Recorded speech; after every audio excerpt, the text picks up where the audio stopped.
മരണത്തെ ജയിച്ചുയർത്തെഴുന്നേറ്റ് ഇന്നും ജീവിക്കുന്ന കർത്താവായ യേശുക്രിസ്തുവിൻ്റെ നിസ്തുലമായ നാമത്തിൽ ഞങ്ങളെ കേൾക്കുന്ന എല്ലാവർക്കും സ്നേഹ വന്ദനങ്ങൾ.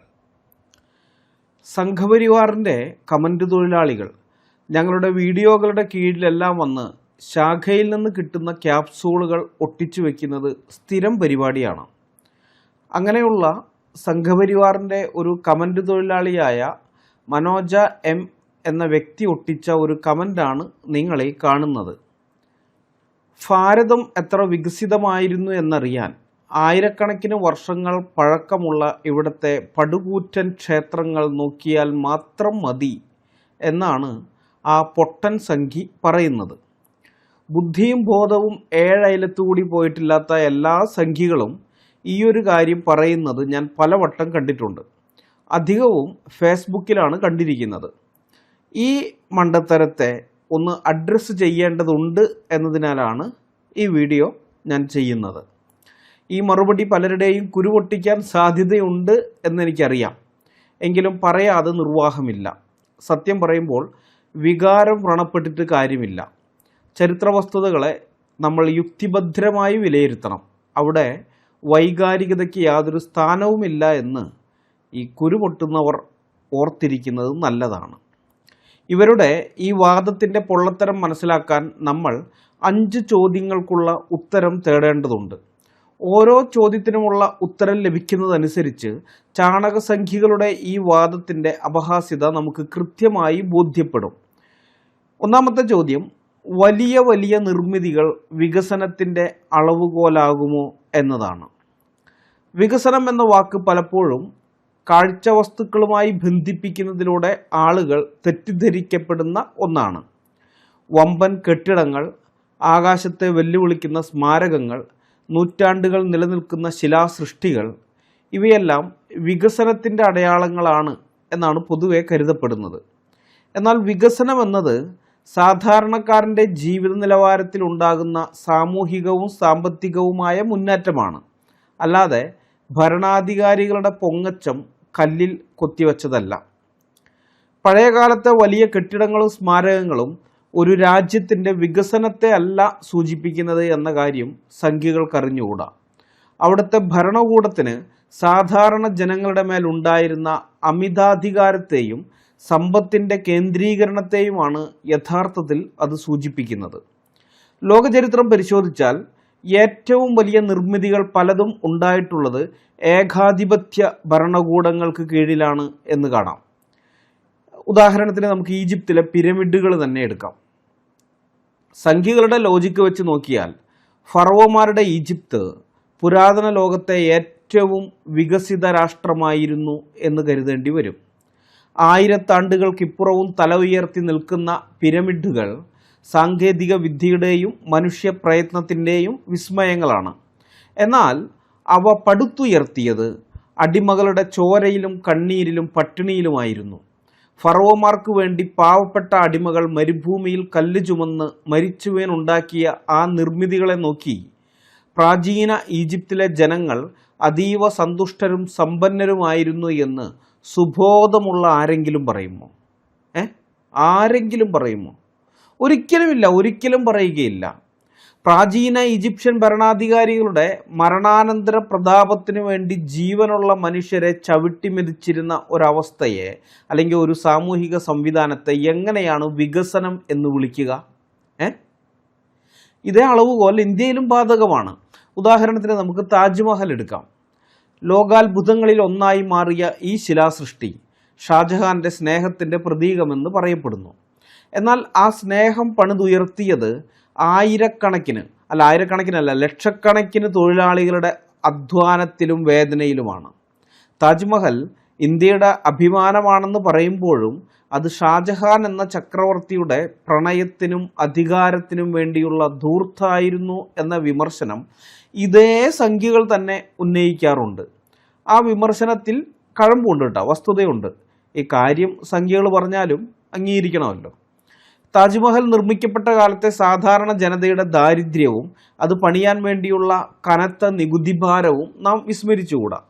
പ്രജകളുടെ ക്ഷേമത്തേക്കാൾ ഉപരിയായി സ്വന്തം വികാരങ്ങൾക്ക് സ്മാരകം പണിയാൻ ഖജനാവ് ഉപയോഗിച്ച ഭരണാധികാരിയുടെ നടപടി വികസനമല്ല, അധികാരത്തിൻ്റെ ധൂർത്താണ് എന്ന് സമ്മതിക്കേണ്ടി വരും. ഒരു ഭരണാധികാരിയുടെ സ്വകാര്യ വികാരത്തിൻ്റെ സ്മാരകമാണ് ഒരു സമൂഹത്തിൻ്റെ വികസനമെന്ന് പറയുന്നത്. വികസനം എന്ന വാക്കിൻ്റെ അർത്ഥം തന്നെ ഇല്ലാതാക്കുന്നതാണ്. എന്നാൽ താജ്മഹലിനെതിരെ വിമർശനം ഉയർത്തുന്ന അതേ സംഖ്യകൾ പുരാതന ക്ഷേത്രങ്ങളുടെ കാര്യത്തിൽ മലക്കം മറിയും. വലിയ വലിയ ക്ഷേത്രങ്ങൾ, പടുകൂറ്റൻ ക്ഷേത്രങ്ങൾ പുരാതന ഇന്ത്യയുടെ വികസനത്തിന് തെളിവാണ് എന്നവർ വാദിക്കും. എന്നാൽ വസ്തുത എന്താണ്? ഇവിടുത്തെ രാജാക്കന്മാർ തങ്ങളുടെ അധികാരം സ്ഥാപിക്കാനും താൻ ദൈവത്തിൻ്റെ പ്രതിപുരുഷനാണെന്ന് വരുത്തി തീർക്കാനും വേണ്ടിയാണ് ഇത്തരം പടുകൂറ്റൻ ക്ഷേത്രങ്ങൾ പണിതത്. തഞ്ചാവൂരിലെ ബൃഹദീശ്വര ക്ഷേത്രമായാലും കൊണാർക്കിലെ സൂര്യക്ഷേത്രമായാലും അല്ല തിരുവനന്തപുരത്തെ ശ്രീപത്മനാഭസ്വാമി ക്ഷേത്രമായാലും അതെല്ലാം രാജാക്കന്മാരുടെ പവർ സിംബലുകളായിരുന്നു. അതായത് അധികാരത്തിൻ്റെ അടയാളങ്ങളായിരുന്നു, അല്ലാതെ ജനക്ഷേമ പദ്ധതിയൊന്നും ആയിരുന്നില്ല. യഥാർത്ഥ വികസനം എന്നത് കെട്ടിടങ്ങളുടെ വലുപ്പമല്ല, മറിച്ച് ആ കെട്ടിടങ്ങൾക്ക് പുറത്ത് ജീവിക്കുന്ന സാധാരണ മനുഷ്യൻ്റെ ജീവിത നിലവാരമാണ്. ആയുർദൈർഘ്യം, ശിശുമരണ നിരക്ക്, സാക്ഷരത, പോഷകാഹാരം തുടങ്ങിയ പല കാര്യങ്ങളുമാണ് വികസനത്തിൻ്റെ മാനദണ്ഡങ്ങൾ. ആയിരക്കണക്കിന് ടൺ ഭാരമുള്ള കല്ലുകൾ ക്ഷേത്ര ഗോപുരത്തിന് മുകളിൽ കയറ്റാൻ സാങ്കേതിക വിദ്യ ഉണ്ടായിരുന്നു എന്നത് ശരിയാണ്. എന്നാൽ അതേ നാട്ടിലെ ഗർഭിണികൾ പ്രസവത്തിൽ മരിക്കാതിരിക്കാനോ അധ്വാനഭാരം ലഘൂകരിക്കാനോ പാവപ്പെട്ടവരുടെ പട്ടിണി മാറ്റാനോ ഉള്ള സാങ്കേതിക വിദ്യ അവിടെ ഉണ്ടായിരുന്നില്ല. അവിടെയല്ല, ഇവിടെ ഈ നാട്ടിൽ. ഇവിടെയുള്ളവർ കല്ലിൽ അത്ഭുതങ്ങൾ തീർത്തപ്പോഴും മനുഷ്യജീവിതം ദുരിതപൂർണമായിരുന്നു എന്നതാണ് യാഥാർത്ഥ്യം. രണ്ടാമത്തെ ചോദ്യം, അടിമപ്പണിയിലൂടെ കെട്ടിപ്പടുത്ത സ്മാരകങ്ങളെ വികസനം എന്ന് വിളിക്കാമോ എന്നതാണ്. ഇന്ത്യൻ ചരിത്രത്തിലെ പ്രത്യേകിച്ച് ഗുപ്ത കാലഘട്ടം മുതലുള്ള രേഖകളിൽ ആവർത്തിച്ച് കാണുന്നൊരു വാക്കാണ് വിഷ്ടി എന്നത്. വിഷ്ടി എന്ന വാക്കിൻ്റെ അർത്ഥം നിർബന്ധിത തൊഴിൽ അഥവാ ഊഴിയ വേല എന്നാണ്. ലളിതമായി പറഞ്ഞാൽ കൂലിയില്ലാതെ മനുഷ്യരെ കൊണ്ട് നിർബന്ധിതമായി പണിയെടുപ്പിക്കുന്ന രീതിയാണിത്. ജാതിയുടെയും ദാരിദ്ര്യത്തിൻ്റെയും പേരിൽ സമൂഹത്തിലെ താഴേക്കിടയിലുള്ള മനുഷ്യരെ അടിമകളെപ്പോലെ പണിയെടുപ്പിക്കുന്ന ക്രൂരമായ വ്യവസ്ഥയായിരുന്നു അത്.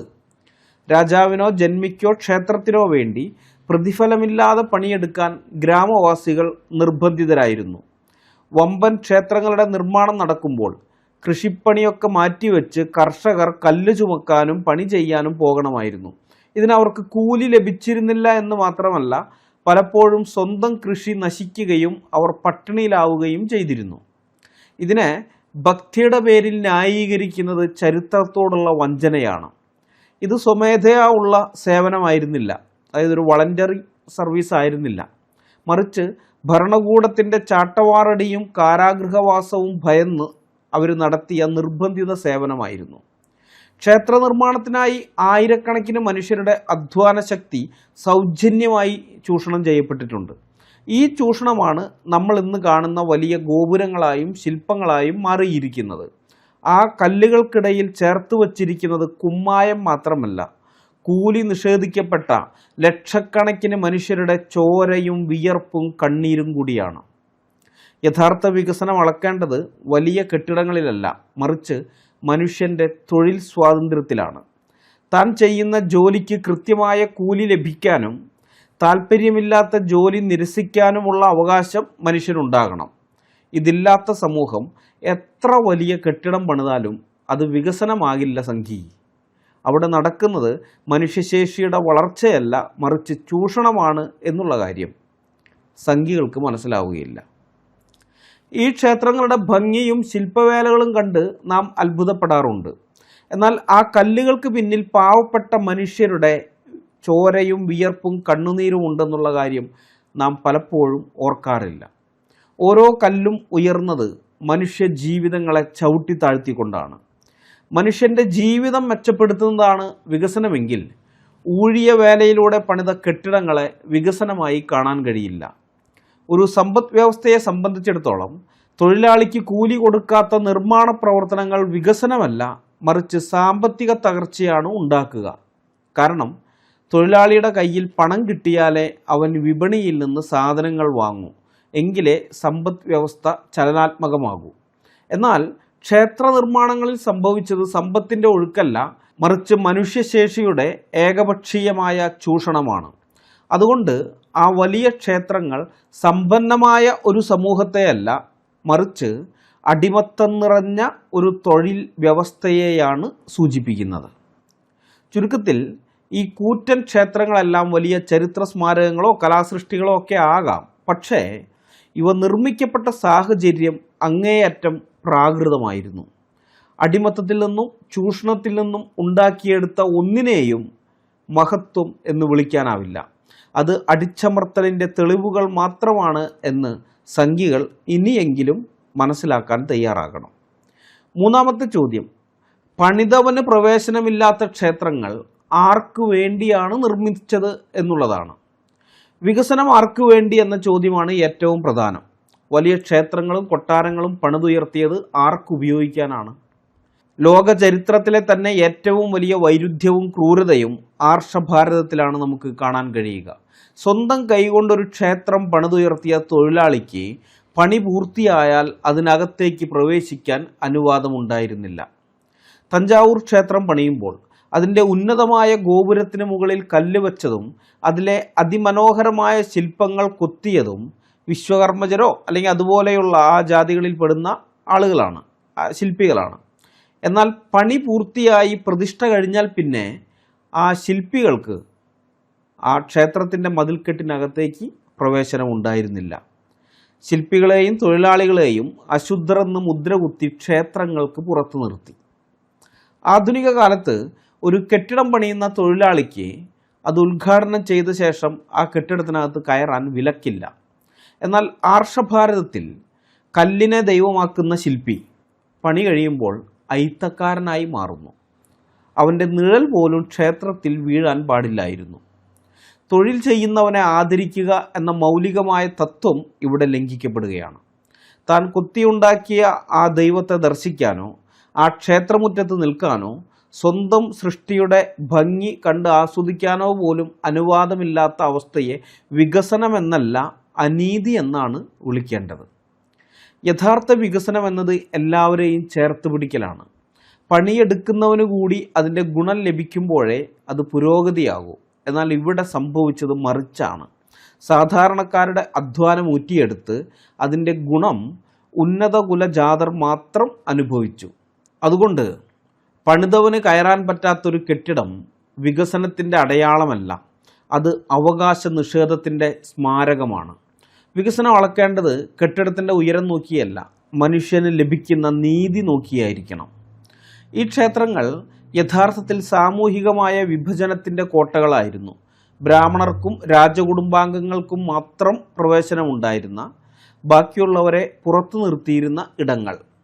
അറിവും കലയും കൈവശമുണ്ടായിരുന്നിട്ടും ജാതിയുടെ പേരിൽ മാത്രം മാറ്റി നിർത്തപ്പെട്ട ആ ശില്പികളുടെയും തൊഴിലാളികളുടെയും അപമാനത്തിൻ്റെ സ്മാരകങ്ങൾ കൂടിയാണ് ഈ പടുകൂറ്റൻ ക്ഷേത്രങ്ങൾ. നിർമ്മിച്ചവനെ പുറത്താക്കുന്ന ഒരു സിസ്റ്റത്തെ വികസനമെന്നല്ല മനുഷ്യത്വവിരുദ്ധം എന്നാണ് വിളിക്കേണ്ടത്. സംഖ്യകൾ അക്കാര്യം ഇനിയെങ്കിലും മനസ്സിലാക്കണം. നാലാമത്തെ ചോദ്യം, ദൈവങ്ങൾക്ക് കരിങ്കൽ കൊട്ടാരങ്ങളും മനുഷ്യർക്ക് മൺകുടിലുകളുമോ എന്നുള്ളതാണ്. ഈ പുരാവസ്തു ഗവേഷണങ്ങൾ ശ്രദ്ധിച്ചാൽ ഒരു കാര്യം വ്യക്തമാകും. ഇന്ത്യയിൽ നിന്ന് കുഴിച്ചെടുക്കുന്നവയിൽ ഭൂരിഭാഗവും ക്ഷേത്രങ്ങളുടെയോ കൊട്ടാരങ്ങളുടെയോ അവശിഷ്ടങ്ങളാണ്. എന്തുകൊണ്ട് 1000 വർഷം മുൻപുള്ള സാധാരണക്കാരൻ്റെ വീടുകൾ ഈ ആർക്കിയോളജിയിൽ കിട്ടുന്നില്ല, കുഴിച്ചെടുക്കുമ്പോൾ കിട്ടുന്നില്ല? ഉത്തരം ലളിതമാണ്. ദൈവങ്ങൾക്കും രാജാക്കന്മാർക്കും താമസിക്കാൻ കരിങ്കല്ലും മാർബിളുകളും ഉപയോഗിച്ചപ്പോൾ 90% വരുന്ന സാധാരണക്കാരായ ജനത താമസിച്ചിരുന്നത് മണ്ണുകൊണ്ടും വൈക്കോൽ കൊണ്ടും ഉണ്ടാക്കിയ കുടിലുകളിലായിരുന്നു. അത് കാലത്തെ അതിജീവിച്ചില്ല. ഇത് കാണിക്കുന്നത് ഭീകരമായ സാമ്പത്തിക അസമത്വത്തെയാണ്. വിഭവങ്ങളുടെ വിതരണം എത്രത്തോളം അനീതിപൂർണമായിരുന്നു, അനീതി നിറഞ്ഞതായിരുന്നു എന്ന് ഇത് തെളിയിക്കുന്നുണ്ട്. ഒരു ഗ്രാമത്തിലെ മൊത്തം സമ്പത്ത് അല്ലെങ്കിൽ മിച്ച മൂല്യം മുഴുവൻ ഒരു ക്ഷേത്രത്തിലേക്കോ കൊട്ടാരത്തിലേക്കോ ഒഴുകുകയായിരുന്നു അക്കാലത്ത്. ജനങ്ങൾക്ക് സുരക്ഷിതമായ പാർപ്പിടമോ വൃത്തിയുള്ള ചുറ്റുപാടോ നൽകുന്നതിൽ അന്നത്തെ ഭരണകൂടം പരാജയമായിരുന്നു. ആർഷഭാരതത്തിൽ ദൈവങ്ങളുടെ ഭവനങ്ങൾ വലുതാകും തോറും മനുഷ്യരുടെ ഭവനങ്ങൾ ചെറുതായിക്കൊണ്ടിരുന്നു. ഇന്നത്തെ കാലത്ത് ഒരു രാജ്യം വികസിതമാണോ എന്ന് നോക്കുന്നതിൻ്റെ ഒരു മാനദണ്ഡം, പല മാനദണ്ഡങ്ങളുണ്ട്, അതിലൊരു മാനദണ്ഡം അവിടുത്തെ ചേരികളും അവിടുത്തെ മണിമാളികകളും തമ്മിലുള്ള അന്തരം എത്രത്തോളമുണ്ട് എന്നുള്ളതും കൂടി പരിഗണിച്ചിട്ടാണ്. അതുകൊണ്ടാണ് ട്രംപ് കഴിഞ്ഞ പ്രാവശ്യം ഇന്ത്യയിൽ വന്നപ്പോൾ, അതായത് ട്രംപ് ആദ്യം അമേരിക്കൻ പ്രസിഡൻ്റായിരുന്ന സമയത്ത് ഇന്ത്യയിൽ വന്നപ്പോൾ ഈ ഗുജറാത്തിലെ ചേരികളൊക്കെ നമ്മുടെ മൈ ഫ്രണ്ട് നരേന്ദ്രമോദിയുടെ ഗവൺമെൻറ് 1640 അടി നീളമുള്ള മതിൽ കെട്ടി മറച്ചത്. ഇന്ത്യ വികസിച്ചു കൊണ്ടിരിക്കുകയാണ് എന്നുള്ള മോദി ഗവൺമെൻറ്റിൻ്റെ തള്ള് തെറ്റാണെന്ന് ട്രംപിന് മനസ്സിലാകാതിരിക്കാൻ വേണ്ടിയുള്ള പൊടിക്കൈകളായിരുന്നു അതൊക്കെ. അക്കാലത്ത് അതെല്ലാം പത്രങ്ങളിൽ വാർത്തകളായിട്ട് വന്നിരുന്നു. പഴയ ഇന്ത്യയിൽ അവിടുത്തെ ചേരികളും അവിടുത്തെ മണിമാളികകളും തമ്മിലുള്ള അന്തരം വളരെ വലുതായിരുന്നു. ചുറ്റും പട്ടിണിയും ദാരിദ്ര്യവും കുടിലുകളും നിറഞ്ഞു നിൽക്കുമ്പോൾ നടുക്ക് തലയുയർത്തി നിൽക്കുന്ന സ്വർണം പൂശിയ ഗോപുരങ്ങളോടുകൂടിയ ക്ഷേത്രങ്ങൾ യഥാർത്ഥത്തിൽ ആ സമൂഹത്തിൻ്റെ ദാരിദ്ര്യത്തെയാണ് പരിഹസിച്ചിരുന്നത്. ഭൂരിപക്ഷത്തിന് അടിസ്ഥാന സൗകര്യങ്ങൾ നിഷേധിച്ച് ന്യൂനപക്ഷത്തിനു വേണ്ടി നടത്തിയ ധൂർത്തായിരുന്നു ആ ക്ഷേത്ര നിർമ്മിതികളെല്ലാം തന്നെ. ഒരു സമൂഹം പണം എന്തിനു വേണ്ടി ചിലവാക്കുന്നു എന്നതിലാണ് അവരുടെ മുൻഗണന വ്യക്തമാകുന്നത്. ആർഷസംസ്കാരത്തിൽ പ്രാധാന്യം നൽകിയിരുന്നത് മനുഷ്യജീവിതങ്ങൾക്കായിരുന്നില്ല, ദൈവവിശ്വാസങ്ങൾക്കായിരുന്നു. ദൈവങ്ങൾക്ക് കൊട്ടാരങ്ങൾ പണിതവർ സാധാരണ മനുഷ്യന് ഉറപ്പുള്ള ഒരു വീട് പോലും നൽകാൻ തയ്യാറായില്ല. ഇത് വികസനത്തിൻ്റെ ലക്ഷണമല്ല, മറിച്ച് വലിയ സാമ്പത്തിക അസമത്വത്തിൻ്റെ തെളിവാണ്. യഥാർത്ഥ വികസനം തുടങ്ങേണ്ടത് മനുഷ്യൻ്റെ അടിസ്ഥാന ആവശ്യങ്ങളായ ഭക്ഷണം, വസ്ത്രം, വീട്, സുരക്ഷ എന്നിവ ഉറപ്പാക്കിക്കൊണ്ടാണ്. എന്നാൽ മതപരമായ ആഡംബരങ്ങൾക്കായി മനുഷ്യൻ്റെ ആവശ്യങ്ങളെ ബലികഴിക്കുന്നതായിരുന്നു ആർഷഭാരത സംസ്കാരം. ദൈവങ്ങളുടെ മഹത്വം ഉയർത്താൻ മനുഷ്യൻ്റെ ജീവിത നിലവാരം തകർക്കുന്ന ഒരു സമൂഹത്തെ വികസിത സമൂഹമെന്ന് വിളിക്കാൻ ബുദ്ധിയും ചിന്താശേഷിയുമുള്ളവർക്ക് പറ്റുകയില്ല. അതുകൊണ്ട് കല്ലിൽ ദൈവങ്ങളും മണ്ണിൽ മനുഷ്യരും എന്നത് വെറുമൊരു സാഹിത്യ ഭാഷയല്ല, അത് ആർഷ സംസ്കാര കാലഘട്ടത്തിൽ നിലനിന്നിരുന്ന കൊടും ക്രൂരതയുടെ നേർചിത്രമാണ്. അഞ്ചാമത്തെ ചോദ്യം, നിലവറകളിൽ പൂട്ടിയിട്ട സമ്പത്ത് നാടിന് ഗുണം ചെയ്തോ എന്നുള്ളതാണ്. സാമ്പത്തിക ശാസ്ത്രത്തിൻ്റെ അടിസ്ഥാന തത്വമനുസരിച്ച് പണം ഒഴുകുമ്പോഴാണ് സമ്പദ്ഘടന വളരുന്നത്. അതായത് ഒരു നാട് പുരോഗമിക്കണമെന്നുണ്ടെങ്കിൽ അവിടുത്തെ പണം കൈമാറ്റം ചെയ്യപ്പെട്ടുകൊണ്ടേയിരിക്കണം. ഒരു സമ്പദ് വ്യവസ്ഥയുടെ ജീവനാഡി എന്നത് പണത്തിൻ്റെ നിരന്തരമായ വിനിമയമാണ്. എന്നാൽ ഇന്ത്യയിലെ ക്ഷേത്രങ്ങൾ ചെയ്തത് സമ്പത്തിനെ മരവിപ്പിക്കലാണ്. പത്മനാഭസ്വാമി ക്ഷേത്രത്തിലെയും മറ്റും നിലവറകളിൽ കണ്ടെത്തിയ ടൺ കണക്കിന് സ്വർണവും രത്നങ്ങളും നിഷ്ക്രിയ ആസ്തികളാണ്, ഡെഡ് അസറ്റ്. അതാണ് നൂറ്റാണ്ടുകളായി ഇരുട്ടുമുറിയിൽ കിടന്ന ഈ സമ്പത്ത് കൊണ്ട് രാജ്യത്തിന് യാതൊരു ഗുണവും ഉണ്ടായില്ല. നിങ്ങളൊന്ന് ആലോചിച്ച് നോക്കൂ, ഈ സ്വർണവും പണവും അക്കാലത്ത് വിപണിയിൽ ഇറക്കിയിരുന്നെങ്കിലോ? അതുപയോഗിച്ച് റോഡുകളും കനാലുകളും സ്കൂളുകളും സർവകലാശാലകളും ആശുപത്രികളും തുറമുഖങ്ങളും ജലസേചന സൗകര്യങ്ങളും ഒക്കെ നിർമ്മിച്ചിരുന്നെങ്കിലോ? എങ്കിൽ ഇന്ത്യയുടെ മുഖച്ഛായ മാറുമായിരുന്നു, വ്യാപാരം വർദ്ധിക്കുമായിരുന്നു, തൊഴിലവസരങ്ങൾ ഉണ്ടാകുമായിരുന്നു, വിദ്യാസമ്പന്നരായ ഒരു ജനത ഉണ്ടാകുമായിരുന്നു. പക്ഷെ സംഭവിച്ചത് മറിച്ചാണ്. ജനങ്ങളിൽ നിന്ന് പിരിച്ചെടുക്കുന്ന നികുതിയും കാണിക്കയും ക്ഷേത്രങ്ങളിലെ ഇരുട്ടറകളിലേക്ക് മാറ്റപ്പെട്ടു. അത് പിന്നീട് ആർക്കും ഉപയോഗിക്കാൻ കഴിയാത്ത വിധം സ്തംഭിച്ചുപോയി. ഇന്ത്യ ഒരു സ്വർണ്ണപക്ഷിയായിരുന്നു എന്ന് പറയുന്നവർ മനസ്സിലാക്കേണ്ട കാര്യം, ആ സ്വർണ്ണപക്ഷി ക്ഷേത്രത്തിലെ ലോക്കറിൽ ബന്ധനസ്ഥയായിരുന്നു എന്നതാണ്. അതിന് ഒരിക്കലും പറക്കാൻ കഴിഞ്ഞിരുന്നില്ല. നികുതിയായും കാണിക്കയായും ജനങ്ങളിൽ നിന്ന് പിരിച്ചെടുത്ത പണം സമൂഹത്തിലേക്ക് തിരികെ വന്നില്ല, മറിച്ച് അത് ഇരുട്ടുമുറികളിൽ കെട്ടിക്കിടന്ന് നശിച്ചു. സമ്പത്ത് പൂഴ്ത്തിവെക്കുന്നത് ഒരു സമ്പദ് വ്യവസ്ഥയെ സംബന്ധിച്ചിടത്തോളം ആത്മഹത്യാപരമാണ്. യൂറോപ്പിൽ നവോത്ഥാന കാലത്ത് പണം ശാസ്ത്രത്തിനും പര്യവേഷണങ്ങൾക്കും വ്യവസായത്തിനും വേണ്ടി മുടക്കിയപ്പോൾ ഇന്ത്യയിൽ അത് ദൈവങ്ങൾക്ക് ചാർത്താനും ക്ഷേത്ര ഭണ്ഡാരങ്ങളിലും നിലവറകളിലും സൂക്ഷിച്ചു വയ്ക്കാനും ഉപയോഗിച്ചു. ഈ സാമ്പത്തിക വിഡ്ഢിത്തരത്തെയാണ് നമ്മളിന്ന് മഹത്തായ പൈതൃകം എന്ന് പറഞ്ഞ് ആഘോഷിക്കുന്നത്. വികസനം എന്നത് സാമൂഹിക നിക്ഷേപമാണ്, അല്ലാതെ മതസ്ഥാപനങ്ങളിലെ ഭണ്ഡാര സംരക്ഷണമല്ല. ഒരു സമൂഹം അതിൻ്റെ സമ്പത്ത് മനുഷ്യശേഷി വളർത്താൻ ഉപയോഗിക്കുന്നില്ലെങ്കിൽ അവിടെ സമ്പത്തുണ്ടെങ്കിലും വികസനം എന്ന് പറഞ്ഞ സംഗതിയില്ല. ഇന്ന് ഹിന്ദുക്കൾ അഭിമാനിക്കുന്ന ക്ഷേത്രങ്ങളിലെ സമ്പാദ്യം യഥാർത്ഥത്തിൽ ഒരു വലിയ സാമ്പത്തിക അബദ്ധത്തിൻ്റെ സ്മാരകമാണ്. അതിനാൽ ക്ഷേത്ര നിലവറകളിലെ സ്വർണം സമൃദ്ധിയുടെ തെളിവല്ല, അത് ഇവിടുത്തെ ഭരണാധികാരികൾ നഷ്ടപ്പെടുത്തി കളഞ്ഞ വികസനത്തിൻ്റെ തെളിവാണ്. സംഘികളുടെ ഈ അവകാശവാദത്തിൻ്റെ പൊള്ളത്തരം കൃത്യമായി മനസ്സിലാക്കാൻ വേണ്ടി 5 ചോദ്യങ്ങൾ നമ്മൾ ചോദിക്കുകയും അതിനുള്ള ഉത്തരം നാം കണ്ടെത്തുകയും ചെയ്തു. അപ്പോൾ ഈ 5 ചോദ്യങ്ങൾക്കുള്ള ഉത്തരങ്ങൾ കിട്ടുമ്പോൾ നമുക്ക് വ്യക്തമായിട്ട് മനസ്സിലാകും സംഘികൾ അടിച്ചുവിടുന്ന ഇത്തരം നരേഷൻ്റെ പൊള്ളത്തരം എത്ര ആഴമേറിയതാണ് എന്ന്. ചരിത്രം പരിശോധിക്കുമ്പോൾ നമുക്ക് മുമ്പിൽ തെളിയുന്നത്, ഇന്ത്യയിൽ താമസിക്കുന്ന നമുക്ക് മുമ്പിൽ തെളിയുന്നത് 2 വ്യത്യസ്ത സംസ്കാരങ്ങളുടെ വികസന കാഴ്ചപ്പാടുകളാണ്. ആർഷഭാരത സംസ്കാരവും യൂറോപ്യൻ ക്രൈസ്തവ സംസ്കാരവും. ഈ 2 സംസ്കാരങ്ങളും സഞ്ചരിച്ചത് 2 വിപരീത ദിശകളിലാണെന്ന് കാണാം. ഈ വ്യത്യാസത്തിൻ്റെ അടിസ്ഥാന കാരണം മനുഷ്യൻ എന്നാൽ എന്ത് എന്ന ചോദ്യത്തിന് ഈ 2 സംസ്കാരങ്ങളും നൽകിയ ഉത്തരങ്ങളിലാണ് ഇരിക്കുന്നത്. യൂറോപ്പിൽ മനുഷ്യാവകാശങ്ങൾക്കും വ്യക്തി സ്വാതന്ത്ര്യത്തിനും അടിത്തറയായത് മനുഷ്യൻ ദൈവത്തിൻ്റെ സാദൃശ്യത്തിലും സ്വരൂപത്തിലും സൃഷ്ടിക്കപ്പെട്ടവനാണ് എന്ന യൂത ക്രിസ്ത്യൻ ദർശനമാണ്, അവരുടെ വിശ്വാസമാണ്. ഓരോ മനുഷ്യനിലും ദൈവത്തിൻ്റെ സാദൃശ്യവും സ്വരൂപവും ഉണ്ടെന്ന ഈ തിരിച്ചറിവാണ് അവിടെ മനുഷ്യ സേവനം ഈശ്വര സേവനമായി മാറാൻ കാരണം.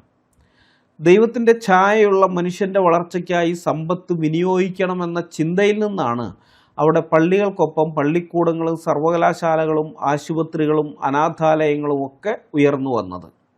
സമ്പത്ത് ദൈവാലയങ്ങൾക്ക് മാത്രമല്ല മനുഷ്യൻ്റെ പുരോഗതിക്കും അല്ലെങ്കിൽ രാജ്യത്തിൻ്റെ പുരോഗതിക്കും ആവശ്യമാണെന്ന് ആ സംസ്കാരം തിരിച്ചറിഞ്ഞു.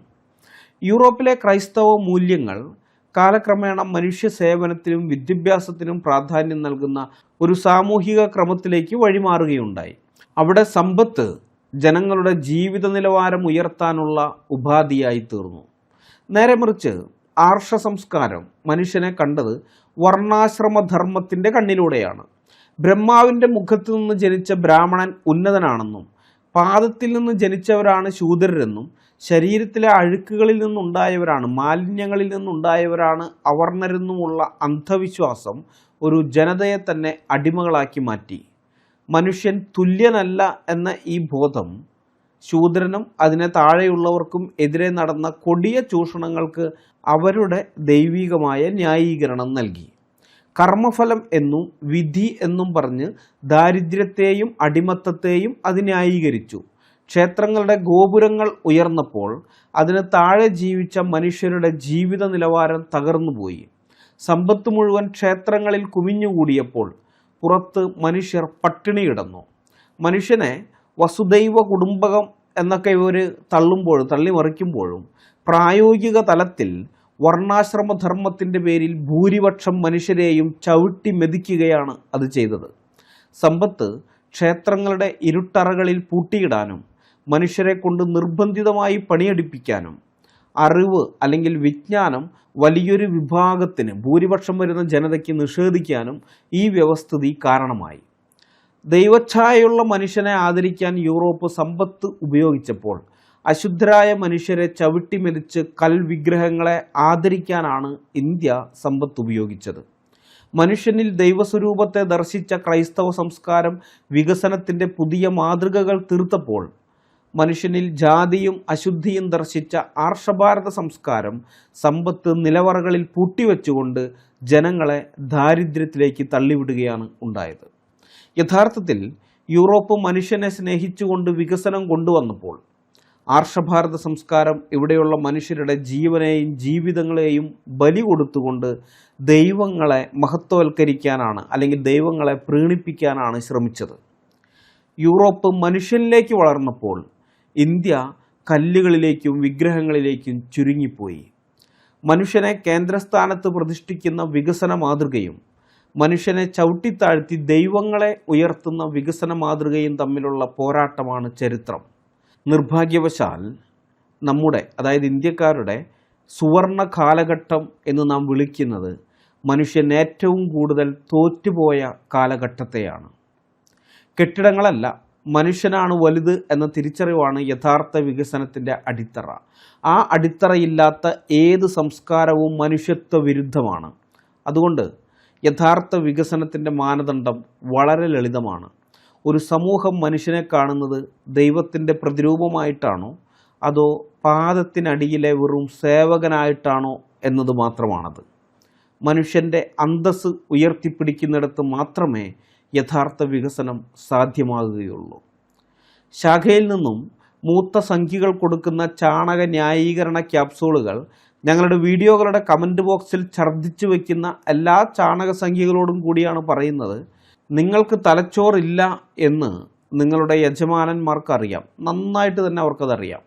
അതുകൊണ്ടാണ് അവർ നിങ്ങൾക്കിങ്ങനെയുള്ള ന്യായീകരണ ക്യാപ്സൂളുകൾ തന്നുവിടുന്നത്. പക്ഷേ ഇവിടെ കൊണ്ടുവന്നത് ഛർദ്ദിച്ചു വയ്ക്കുമ്പോൾ നിങ്ങൾ ഓർക്കേണ്ട പ്രധാനപ്പെട്ടൊരു കാര്യമുണ്ട്. ഞങ്ങളുടെ പ്രബുദ്ധരായ പ്രേക്ഷകർ ദൈവകൃപയാൽ അവരുടെ തലച്ചോറ് ആർക്കും പണയപ്പെടുത്താത്തവരാണ് എന്നുള്ള കാര്യം. അതുകൊണ്ട് തന്നെ അവരത് ഉപയോഗിക്കുന്നവരാണ്.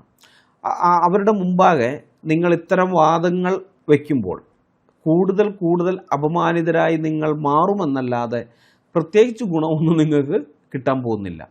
അത് നിങ്ങൾ മറക്കരുത്, എപ്പോഴും ഓർത്തിരിക്കുക. അതുകൊണ്ട് ഇനിയെങ്കിലും ഇമാതിരി വൃത്തികെട്ട കമൻറ്റുകളുമായി ഈ വഴി വരാതിരിക്കുക സംഖ്യകളെ. ഈ വീഡിയോ ഞാൻ ഇവിടെ അവസാനിപ്പിക്കുകയാണ്. അടുത്ത വീഡിയോയുമായി വരുന്നതുവരെ നമ്മളെല്ലാവരെയും കർത്താവായ യേശു ക്രിസ്തു കാത്തു സൂക്ഷിക്കുമാറാകട്ടെ. അവിടുത്തെ വിലയേറിയ നാമം മാത്രം എന്നും എന്നേക്കും വാഴ്ത്തപ്പെടട്ടെ. ആമേൻ.